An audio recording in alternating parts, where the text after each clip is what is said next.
This is the All-Star Charts podcast with JC Peretz. Hey guys, welcome back to the podcast. In this episode, JC sits down with Stephen Weitzel, Financial Advisor and Managing Partner at Reveille Wealth Management. JC loves to get different perspectives on the show, so Stephen's story and journey towards $1 billion in assets comes with a lot of great lessons. This was a lot of fun. I hope you enjoy it. How are you, man? I am doing fantastic. How are you doing, my friend? Doing good. Staying busy. Is this U.S. dollar index ever going to roll over or what? I'd love to see it happen. As you and I have talked about on a couple of occasions, historically, you overlay nominal treasuries versus tips. And there's a pretty high correlation between that and the U.S. dollar. And even though that ratio had been breaking down in the last, 6 to 8 weeks, the U.S. dollar actually had a bid to it. And so they almost became perfectly non-correlated, right? Or inverse to each other. Maybe they're coming back together now. I think it'd be a positive for global risk assets, but we're not seeing it quite yet. All right, rock and roll. How's the golf game? Well, it's kind of on hiatus here during the winter, but Live in Atlanta. What do you guys know about winter? I know when it's 40 degrees and wet outside, I don't want to play. Are you born and raised in that area? I am, yeah. I grew up on the south side of Atlanta. I lived in town for, 10 years or more. I guess 11, 12 years when I went to school and lived in town after that, lived in Midtown. Where'd you go? You're a Georgia Bulldog, right? Absolutely not. I resent that so badly. God, was that a setup? Had to be. Come on. Everybody knows. You were like a walking billboard for Georgia Tech. Listen, right now, you can't see it. We got the video shut off. I got my Georgia Tech Tervis in here. If you can't rep the colors right now, then don't come and look at me at the top. Don't come and look for me at the top. So you stay true and true. Dude, I remember I went to a Miami Georgia Tech game. This must have been like 10, 12 years ago. Megatron just torched us, dude. Torched us. You're not appropriately aging yourself there. That'd have been like 14, 16 years ago. Wow. Feels like not that long ago. I remember we went to Six Flags. We were riding roller coasters.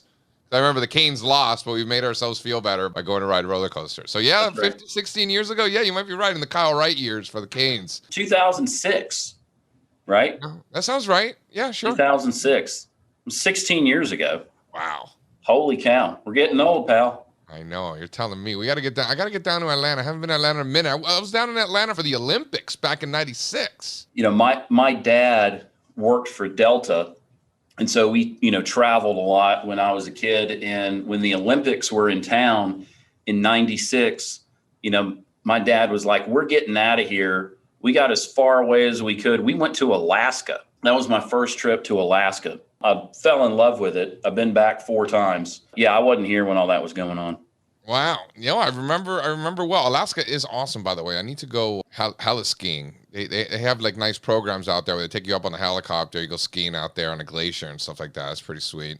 Sounds slippery. See what you did there. So what happened? So you're at Georgia Tech, you're partying, playing golf, hanging out, going to football games, and then you're like, what? I'm going to become a financial advisor? Is that how does one go from one mindset to the other? So, when I was in school, you didn't do any partying in college, did you? I did probably a minor amount of partying when I was in college. There were definitely some video games had early on. This Georgia Tech is not a school that really allows you to neglect your studies. So I found myself second semester of my freshman year staring at the business end of some really bad grades. And I had to bootstrap my way through that one, pull out a couple B's and a C to keep the Hope Scholarship. But I started working for Bank of America when I was in college, and, was just working in a bank, started out as a teller. And then, I started like doing checking accounts and savings accounts and CDs and stuff. I'd known for a long time that I wanted to do something with money. And of course, everybody in school, like they want to be an investment banker, but nobody knows what being an investment banker means. Putting together PowerPoint presentations at midnight on a Saturday night for at least the first 3-4 years, right? As I was working at the bank, and I started to meet some people and, get some career advice from some folks. I had people tell me, well, listen, you're great with the analytics and, portfolio construction, and, I geek out on all that. But they're like, you're really a people person too, and you have this gift of gab. And so, really maybe a good harmony for that would be being a financial advisor, where you can walk both sides of the fence. You can be technical, analytical, build portfolios, but you get to spend your time with people. So as I got to meet people in that space, I found out that it was really tailor-made for me. And so, I graduated in December of 2006, started working for Bank of America Investment Services the next Monday. This was, obviously December of 2006. I do, the whole training class thing, come out in May of 2007. I ended up being the only person in my training class that didn't get canned in probably October, November of 2008, because I was the only one who was a profit center, in the training program. Everybody else got canned. Scary days. And, at the time, I'm searching myself to find out, is this really what I want to do? It became clear to me that, yeah, this is what I wanted to do. Obviously stuck with it, fell in love with it even more. So here we are. So I know the details because you and I are friends, but do you want to get into some of the more recent scenarios? Where you're at now, where you came from, what you brought over? Being at Bank of America Investment Services, and that ended up dovetailing into Merrill Lynch through the whole B of A Merrill merger acquisition. I always used to remind the people at Merrill that it was an acquisition, that they were the little dog in that transaction. So I was at Merrill, through 2013, left to go to Morgan Stanley, worked at Morgan Stanley for almost 8 years, worked with some colleagues. We'd formed a team over at Morgan Stanley and, had this unique investment discipline and financial planning process that we use. And so, we decided, we really wanted to have more authority, autonomy over what we're doing, and decided that the best path forward for us was really to get on the independent side. And so we left Morgan Stanley right at a year ago. So we just passed our 1-year anniversary and founded our firm now, Reveille Wealth Management. The crazy thing was, 2020 for us was the best year we ever had. The whole nature of our system is we're trying to participate in the uptrends of the market and avoid the downtrends in the market.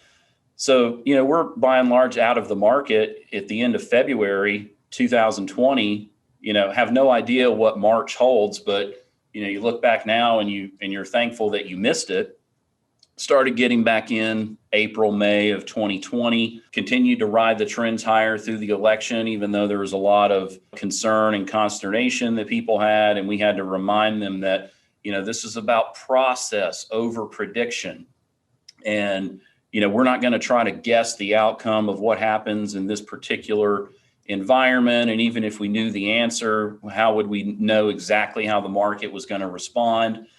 And so we ended up having our best year that we'd ever had in terms of absolute performance, relative outperformance. We felt like our goodwill was never going to be eclipsed that we had with our clients at the end of 2020.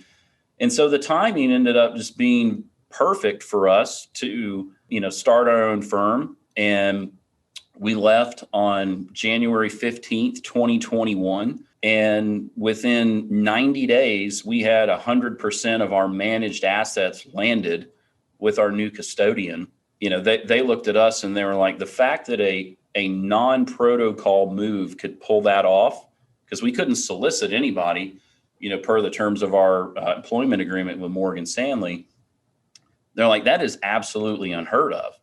And we're like, well, listen, our clients have an affinity for what we do, and they've just been through the fire and they've come out better on the other end of it, doing what we do and trusting this process. And if they're not going to believe in it and follow it now, they're never going to. And so the proof's in the pudding. So, here we find ourselves, right around 600 million in assets, continuing to grow. I've got great partners, and, I think the sky is the limit for what we have in front of us. And are your clients mostly local, or are they across the country?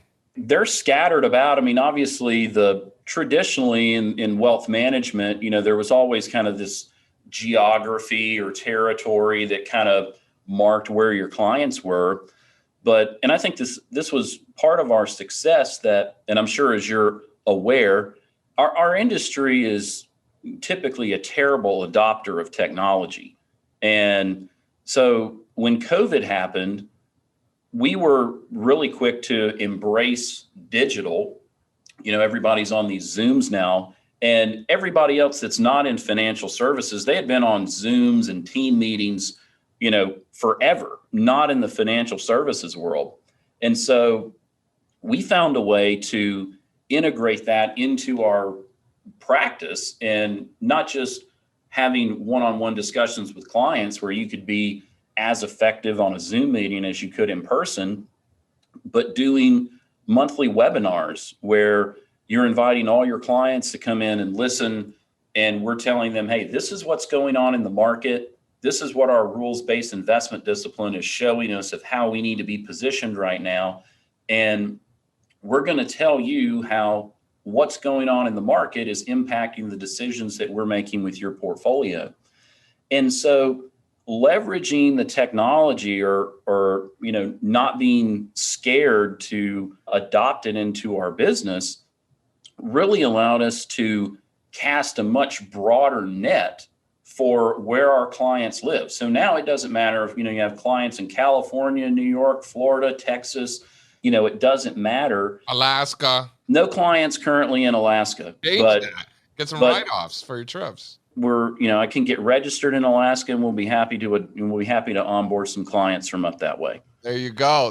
So obviously we run a technical analysis, research, and data operation, and a lot of our clients are financial advisors, professional investors of all kinds, individual investors.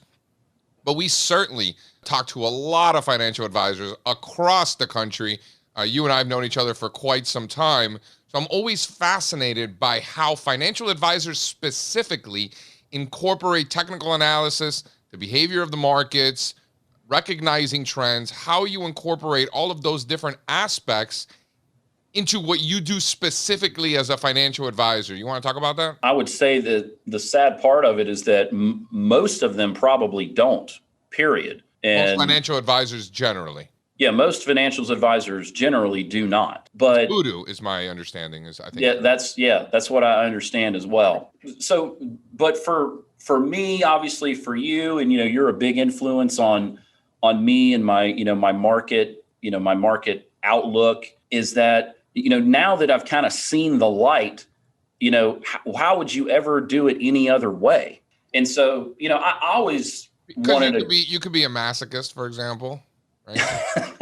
Well, so, I like a good fundamental story as much as anybody else. But at the end of the day, we don't get paid to know why. People want to know why because they want to be smart, or they want to sound smart. They just want to, it's just conjecture. But at the end of the day, all that matters is what is the market doing. And so, when we talk to people about our process, we talk the first element of our process is discerning the primary trend of the market, and not just the stock market, the S&P 500, large cap US equities. What's the trend for mid caps? What's the trend for small caps? What's the trend for international, emerging markets, commodities, the fixed income market? Because all of these are components of a diversified portfolio, and we want to own the components that are working. And Where in traditional asset allocation, they tell you that, there's some presumption that in any given year, if you own 10 different things, 3 are going to do well, 4 do okay, and 3 do poorly, but we don't know which one's which. So you have to own them all the time. And on balance, you're going to do okay. Whereas, just a little bit of effort and maybe even looking at something simple enough that my young kids could understand, what if I just chose to own the components that were in an uptrend and the ones that were going down, if I just didn't own them, if I just sat in cash? How do you define that though, like in actual practice? Like it's easy to say, oh, it's an uptrend, oh, it's a downtrend. But how do you actually define that? We have an algorithm that we've created that, is looking at exponential moving averages. And so we're focused primarily on price there, right? And if the price of the asset class is moving higher, if it's moving from the lower left to the upper right, it's in an uptrend, we want to own it. If it's moving from the upper left to the lower right, it's in a downtrend, we don't want to be in it. So that, that's the first piece of the process, is just understanding what's the primary trend of the market and of the asset classes within the market. From there, it's doing some intermarket analysis and identifying some trends from an intermarket perspective. So if we've established from the first part of our process that we want to be in the market because it's going up, the second piece is, well, how do we want to be in the market? Which areas of the market are exhibiting relative strength? And we want to overweight relative strength.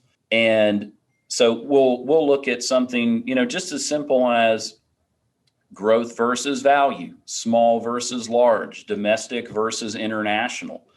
And if we can get those components right, in addition to being aligned with the primary trend, then we should do pretty well, right? I can extrapolate that to the fixed income market, and I can look at, should it be, investment grade over junk, right? Treasuries over junk, looking at credit spreads, looking at duration. Do I want to have more floating rate versus long-term treasury bonds in the fixed income exposure?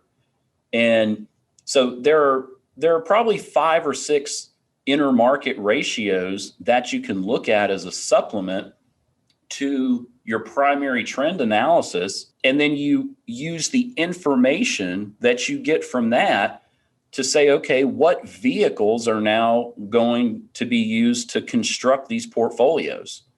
And you go out and you're searching for, ETFs, mutual funds that reflect the output of your intermarket analysis. And that's how you're going to build your portfolio. Where do commodities fit in this? I talk to a lot of financial advisors. Some ignore it completely. I talk to investors. They're like, yeah, I don't invest in commodities. For me, I think there's certainly some home country bias there for sure. I certainly think that there is a recency bias. For a long time, commodities, any exposure to commodities was a mistake. You could have just owned more growth stocks. Someone like yourself, a bit more wise, a little more open-minded, someone who likes to follow trends. Where does something like, energy, for example, best sector last year, best sector year to date, if I'm not mistaken, or at least in the conversation, oil making new 7-year highs, copper pushing up against all-time highs, CRB index making new 7-year highs. Where does all that fit in a regular portfolio? Yeah, so we believe that exposure to commodities is very important. We've always had a slice of the pie budgeted for commodities exposure. The reality is, for years, if you've been a buy and holder of commodities, it's been a disaster and a boat anchor to your portfolio. If you're aligning with the trends, there have been, some counter-cyclical rallies that you've been able to make some money in commodities more generally over the last, say, 7 years. Commodities were our top performing asset class exposure in the portfolio last year. They turned on per our discipline in May and June of 2020. Obviously last year exhibited a ton of relative strength. It was a big driver of performance for us last year. And so, the way that we're going to implement commodities or energy exposure, as you asked about in the portfolio, it could be introduced in a couple of ways. We're going to have some exposure to a diversified commodities fund, which if it tracks the CRB index in any way, shape, or form, it's probably 33 to 40% energy.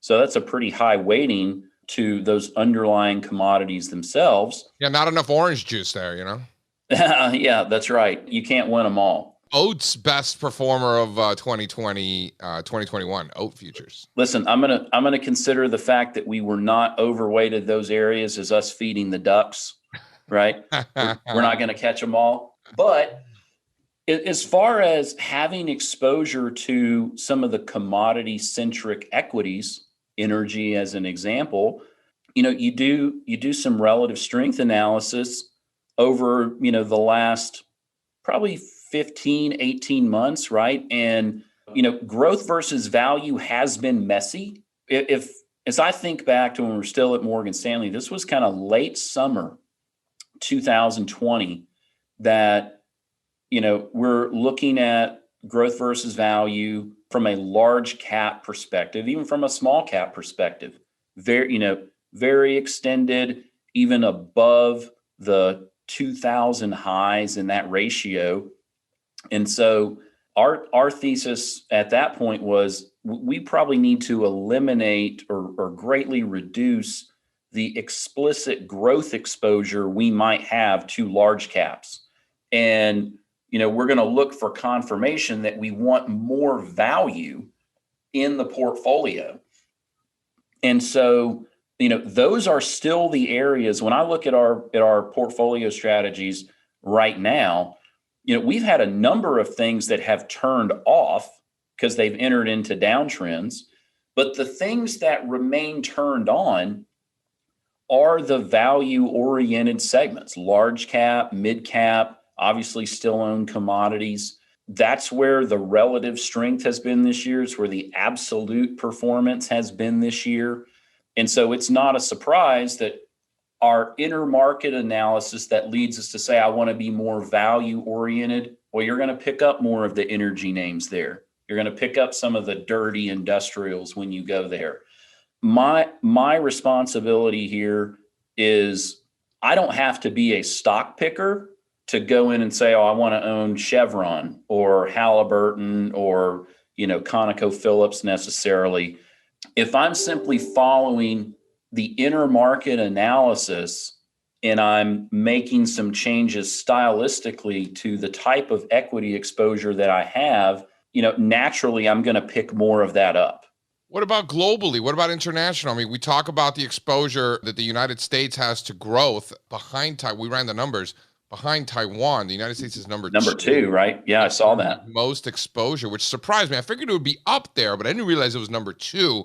I thought that was fascinating. I also didn't realize Hong Kong would be last. Hong Kong has the most value exposure. But they got all those banks out there. They got all the banks. Yeah, well, yeah. I guess I hadn't thought it through. So it was just bank shipping the data. What about you? So have you found yourself getting more international exposure for the similar reasons? We have definitely been, more neutral in terms of allocations globally relative to domestic over the last, 12 to 15 months. Because you look historically, these ratios are very extended, albeit they still have been in an uptrend in favor of U.S. equities. It seems like the tailwinds are really set up for foreign outperformance, and because of the composition in terms of more value oriented areas, exposure, more exposure to financials, more exposure to natural resources and industrials. Is that the reason, or is there another reason that you're looking at it? We're not going to know why for certain, right? So if I'm just throwing some conjecture out there, I could say, it's maybe the fact that they have a lot more exposure to these value oriented names. If the dollar obviously cracks, that's obviously a major tailwind for, for foreign equities. What if it doesn't? What if the dollar rips from here? What's the market? What's that environment looking like if the dollar's It's ripping? probably not good across the board, right? But let me say this. If you're a portfolio manager, you're running a major pension fund out there, hundreds of billions of dollars. I look at a name like Amazon. Check my math. I think Amazon may be the number 2, weight in the S&P 500 behind Apple. Is it the second largest company? It's up there, right? Yeah. And so this company, and anecdotally, I've had people tell me, oh, well, I could just buy Amazon, right? And I know that in a year it's going to be worth more. I know that 5 years from now it's going to be worth more. And you're like, hey, bro, Amazon hasn't made any progress since July of 2020. It's flat as a pancake. I know you've covered this on some of your monthly calls. It had been kind of consolidating, around this fib cluster or whatnot. But what if JC, what if the reason that it's consolidating there is, this is one of the world's piggy banks. There's trillions of dollars in Amazon. I think the market cap is, it's north of 2 trillion, right? There's trillions of dollars in this company in equity value. And what if the big money out there that has owned it and done very well with it for many years, if they simply say, I'm going to look around the room, or, proverbially the entire world, and I'm looking at what I could exchange my investment in Amazon for. I think that's ultimately going to have a lot of reason to drive capital to go elsewhere, because the values are just going to be more compelling for them. Isn't that why these things get exchanged and they go through these cycles? Yeah, we call it distribution. That's right. You've got phases of accumulation and you've got phases of distribution. And, seems to me, like you talk about Amazon, go back to the period of 2001, all throughout 2001, even into halfway through 2002, until finally it broke out at the end of 2002. Amazon was in a multi-year accumulation period. Yep. Right? It kind of looks like the opposite of what it looks like now. That has to have, just because of the size of this company, what it represents to the major U.S. averages, that has to represent a major headwind, I would think, for the big U.S. equity averages. I was talking to somebody yesterday. I started writing a commentary last year, and somehow I lost it, but I got to pick it up. But I was writing this commentary called Pavlov's New Dog. And it was about how there are these persistent trends in the financial markets that I think a lot of market participants, and definitely the investing public, they just accept as gospel. And, the biggest one is that, we've been in a 40-year bull market for fixed income, right? Interest rates have been coming down since 1982. All of the analytics that have been used by and large to railroad people into 60-40 or whatever it is, asset allocation, all of the data points by and large have been collected in this 40-year period where owning fixed income has been accretive. Not only are you getting some yield, but you're getting some price appreciation. And so the whole nature of this Pavlov's new dog thing is, so you've got the dog, right? You're trying to, you want him to salivate when you ring this bell because you show him food initially, right? So he shows up and, you show him some food, you ring the bell, he associates the ringing of the bell with eating. Investors, associate having fixed income in their portfolio with mitigating volatility, some conservative, income that it produces, maybe a little bit of price appreciation. but a ballast against your equity portfolio. Well, how long, let's go back to the dog example. How many times do you have to ring the bell after you've trained the dog when he shows up and you give him no food? How many times do you ring it where he unlearns coming when you ring the bell?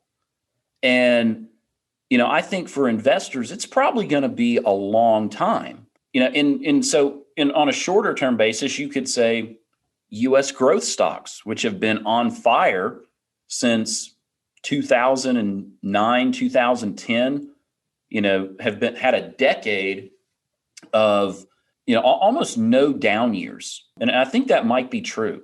I think that since 2010, that the NASDAQ 100 had not posted a single negative total return. And so people think these companies are infallible. All they're going to do is make money. And you get this virtuous cycle where they just continue to plow money into them. And they think that it's a new paradigm, all this kind of stuff. How long do these names have to go with no return or losses before people say, wait a minute, what's going on here? And they start to allocate out of it. Probably a lot longer than most people would imagine. But I think you and I know better because we know all of the types of people that we're describing. We do this professionally and we really study these things. But for those people who don't do that, I think what we're getting at is that probably takes a long time. John Roque, one of my favorite technicians, he says, we're not in a reversion to the mean business, but a reversion beyond the mean. Right? So we extend to the other end. Yep. And so I think you're going to end up with a lot of bag holders out there. And so all of these things that people have favored as, quote unquote staples in their portfolio, and they're so glad that they'd forsaken all of these other things, commodities, emerging markets, value. And, they're so thankful that they didn't own those things. Now the shoe's going to be on the other foot, potentially. So speaking of bag holders, there hasn't been a worse trade over the past decade than gold. Yep. Could have owned anything but gold, and you would have made money. Couldn't have been in a worse place. Yep. It's almost like the exact opposite of that growth trade. And you talk about Pavlov's new dog and investors having to learn new tricks. You and I were around professionally. I know. Everybody loved it. When gold was doing well. I mean, Stephen, I used to be a gold bug. That's a true story. I was a gold bug. I am a reformed gold bug. Now you have strong opinions loosely held. Well, yeah. I mean, the market proved to me that gold was a bad idea. I mean, gold was a good idea for a long time.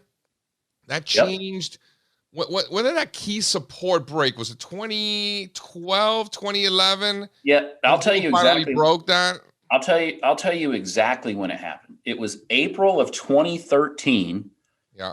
So I was at Merrill at the time. It was Masters Week. I was at the Masters, and I was calling. I was calling into the office to check to see how things were doing. So I had another quote unquote senior advisor I worked with at the time, and he had this allocation to gold.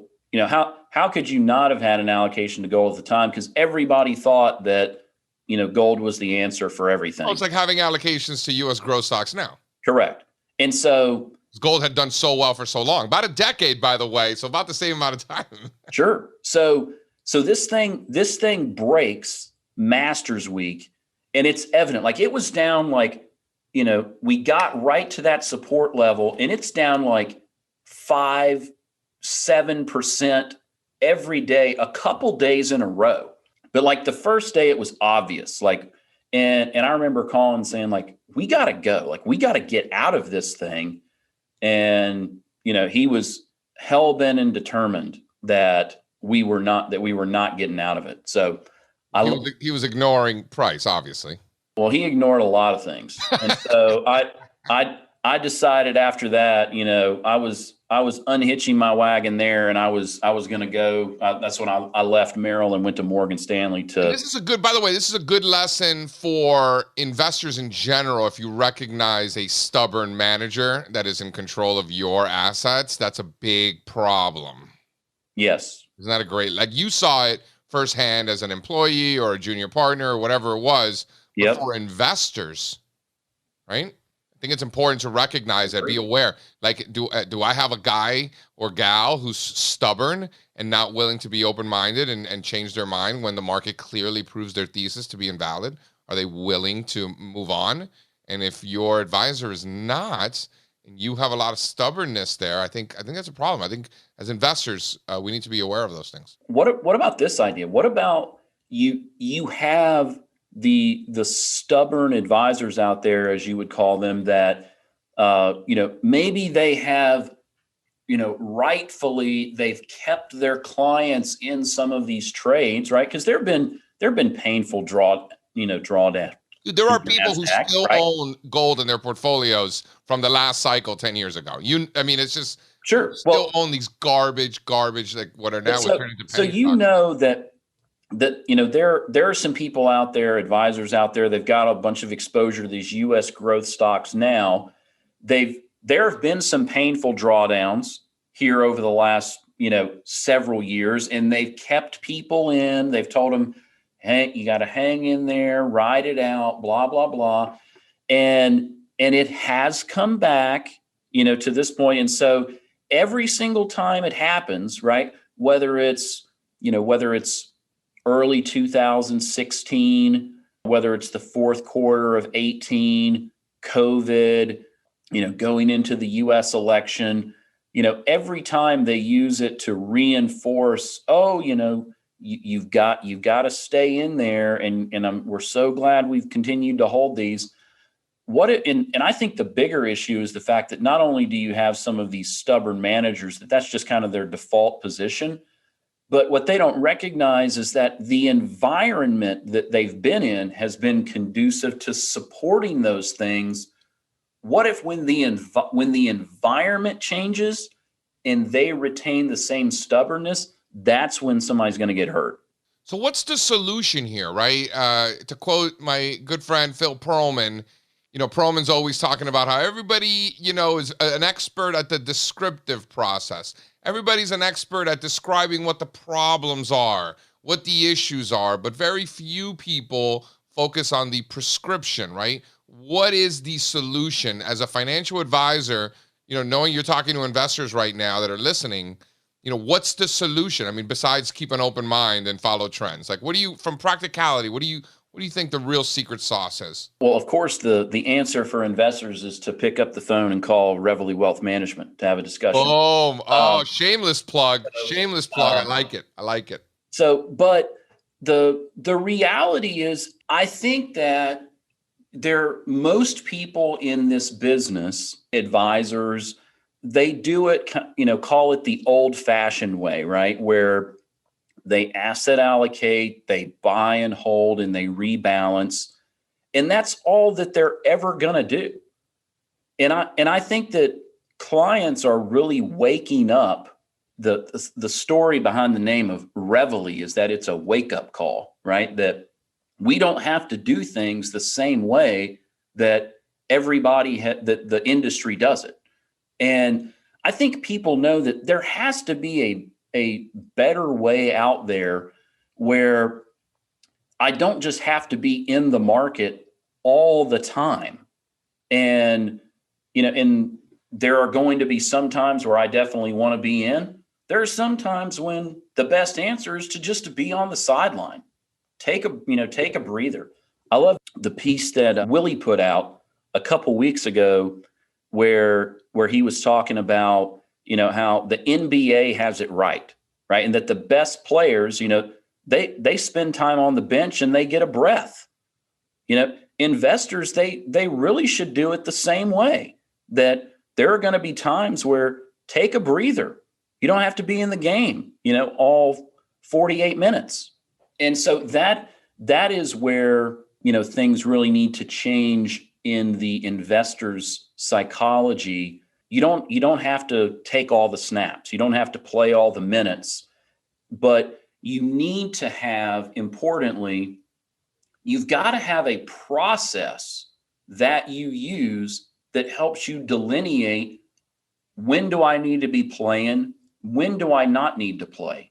Because what you don't need to do is do it based on your gut feel, right? You've got to have some process that helps you weigh the evidence. A repeatable process. A scalable, repeatable, reliable process that can be used in different market environments, right? That's the other thing that, we'll meet with people and, we'll kind of begin and we'll say, listen, the market can do one of three things. It can go up, it can go down, it can go sideways, right? If it goes up or sideways, that's probably good for you. What you want to avoid is the period of time where it goes down. And so you don't need to have the same battle plan in each one of those environments. So understand what those environments look like and when you need to adapt. Listen, Stephen, you're preaching to the choir, buddy. I know there's a lot of people out there listening. They're like, this makes a lot of sense. Where can people find you? Tell the people where to get a hold of you. At the country club, at the local bar. They can definitely find me at the local country club. I definitely do not have a problem getting out, swinging the sticks. What's your handicap these days? I'm in the system at a 1.5. You have a 1.5 handicap? I do. I do not want to play at that right now. I would not want to have to go out and, as I say, you go out and you play with these people and they're like, how many shots are you going to give me? It's like, shots. Like, the only time people get shots is when they go to the doctor. Listen, people can find us online on our website, reveillewealth.com. They can catch me on Twitter at Stephen Weitzel. Yeah, people, give a shout out. If you have any questions, give us a holler. You can email our firm, info@reveillewealth.com, and we'll get back to you.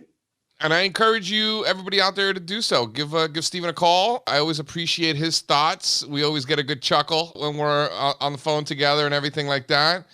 So Mr. Weitzel also happens to be an aficionado of the big green egg, very classic. Is it a Georgian? Was that the proper nomenclature for someone from Georgia? Yeah. A Georgian, yeah. Georgian? Atlantan. A Georgian thing to do is to know a lot about the big green egg, huh? Absolutely. Yeah, I can't think of a better place to get meat from than off the egg. So you're big fan of the big green egg. Really quick before we run, why the green egg? Why is that the best smoker? It's the one that I have that works, And I mean, I love the elements to it. I mean, it's easy enough to use, and it's versatile. You can use it for all different types of things. I think I told you one time one of my favorite things I ever made on there was a peach cobbler. It was awesome. And if you've never had a smoky peach cobbler, you haven't lived. Hey, so JC, tell me what wine should I pair with my smoked peach cobbler? Ooh, smoked peach cobbler, huh? You can go bubbles. You can go Blanc de Blanc if you're going to go in that direction. I would go with a Vouvray. So a Vouvray is going to be from the Loire in France. You're going to have a slight hint of residual sugar there. Vouvray. That's what I would choose. Maybe something with a little more viscosity to go with the peach cobbler. I'm thinking maybe. I mean, listen, you want to go full send, you can go Sauterne, from France, right? I mean, just classic, because you're going to get more viscosity than you would in a Vouvray, which I kind of like that thing. Or, you know what? Would you do a bourbon? What if you got out of the wine? Bourbon. I mean, listen, if you're into bourbon, then yeah, for sure. For me personally, if I'm gonna have a peach cobbler, I mean, talk about very Georgian.